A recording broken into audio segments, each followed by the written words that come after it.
Welcome to the announcement of the 2014 Physics World Breakthrough of the Year Award. I'm Hamish Johnston, editor of physicsworld.com. And I'm Tushna Commissariat, reporter for physicsworld.com. The winner of this year's award is the Rosetta Mission for achieving the incredible feat of landing a probe on a comet. Now, of course, we've sent people to the moon, we've sent landers to Mars, and we've sent spacecraft to the outer solar system, and perhaps even beyond. So, Tushna, what's so exciting about putting a probe on a comet? Well, Hamish, for one, the Rosetta Mission launched nearly 10 years ago. It's travelled 6.4 billion kilometres across our solar system. It's spun 3 times around the Earth and once around Mars, and it's currently nestled somewhere between the orbits of Mars and Jupiter. It reached its destination only this year in August, and since then it's been giving us all this amazing information as it gets a close-up view of the comet. The comet's called 67P Churyumov-Gerasimenko, quite a mouthful. Well done. Thank you.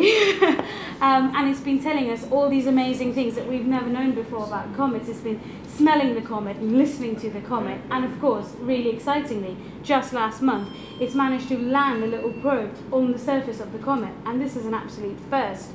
And that was a bit of a hairy landing, wasn't it? What exactly happened? It was indeed. So the probe's called Philae. It's quite little. It's just about the size of a washing machine and weighs about 100 kilograms. And it was dropped onto the surface, but a harpoon that was meant to latch it onto the comet's surface didn't fire, so it bounced back out into space, and it ended up finally stopping in not the best of places, not the place where the Rosetta Mission had picked. This meant that its solar panels didn't get as much sunlight as it should have. So things went wrong, but amazingly, they still got all the data they wanted. And so, why go to a comet? What's so exciting about this comet? What are they going to learn from all these data? Well, the main reason why astronomers have long wanted to go to a comet is because we think, or there's a theory, that comets might have had the organic compounds that brought life to the Earth. And to find out if this is true, we need a sample from a comet. So this is the first mission that's trying to do that, trying to get a sample and run all these other tests on the surface of the comet. And Rosetta did indeed manage to get this sample, and of course they've just got the data last month, so they're still working through it, but from what we know, they did find some organic compounds. That's very exciting, isn't it? Yeah, that's really exciting. And also something about the surface of the comet that was a bit unexpected and caused them maybe a few problems. Yeah. What happened there?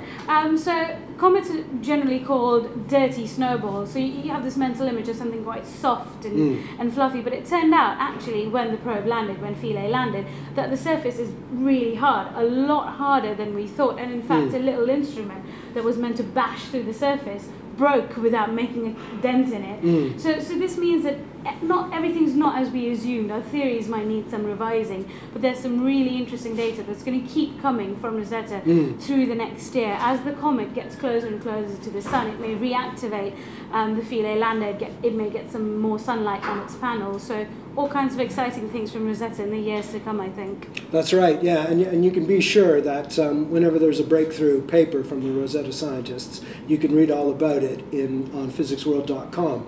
And I should also briefly mention the fact that we've also chosen 9 runners-up to our breakthrough of the year. They're sort of an interesting collection of physics research, and you can read all about those runners-up also on physicsworld.com. And one more thing, Tushna. We're going to be hanging out with some of the researchers from Rosetta later on. We're going to do a Google Hangout with them. Make sure you tune into the Hangout later on, and see you next year.